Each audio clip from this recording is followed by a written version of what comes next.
સનસની crime ન્યૂઝમાં આપનું સ્વાગત છે। વડોદરા NSUI દ્વારા રાજ્યના ગૃહમંત્રી હર્ષ સંઘવી વિરુદ્ધ જાહેર રસ્તા પર નશાબંધીના કાર્ડ્સ બતાવીને ચક્કાજામ કરાયો। ગુજરાતમાં છેલ્લા ઘણા સમયથી ડ્રગ્સ જેવા નશીલા પદાર્થનું ખુલ્લેઆમ વેચાણ અને યુવાઓમાં તેનું વ્યસન પણ વધી રહ્યું છે।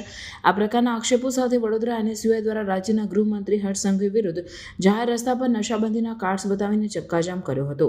ઉગ્ર વિરોધ પ્રદર્શન કરી NSUIએ ગૃહમંત્રીના રાજીનામાની માંગ કરી હતી। આ ઘટનામાં ફતેગંજ પોલીસે ટીંગાટોળી સાથે 10 જેટલા કાર્યકરોની અટકાયત કરી હતી। વડોદરા શહેરમાં થયેલા રક્ષિત કાંડને લઈને રાજ્યભરમાં રોષ જોવા મળી રહ્યો છે, ત્યારે ડ્રગ્સના વેચાણને લઈને NSUI દ્વારા રાજ્યના ગૃહમંત્રીના રાજીનામાની માંગ કરવામાં આવી હતી। પોલિટેકનિક કોલેજના ગેટ સામે મુખ્ય રોડ પર કાર્યકરોએ ચક્કાજામ કર્યો હતો અને ભાજપ હાય હાયના નારા લગાવ્યા હતા।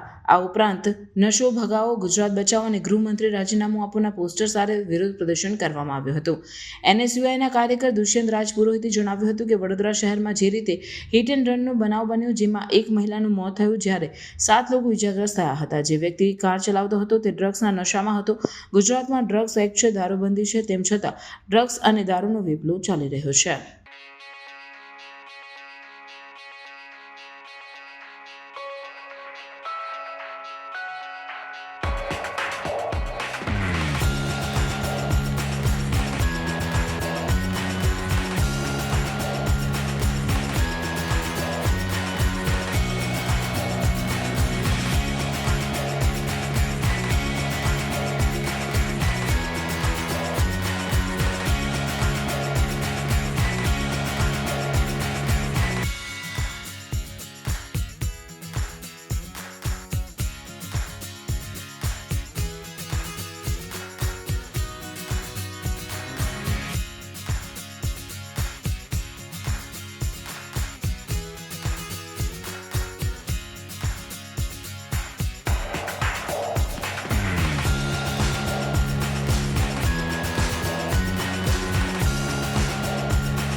સનસની ક્રાઇમ ન્યૂઝ ને સબસ્ક્રાઇબ કરો અને બેલ આઇકન દબાવી તાજી અને સચોટ ક્રાઇમ સમાચાર સૌથી પહેલા મેળવો।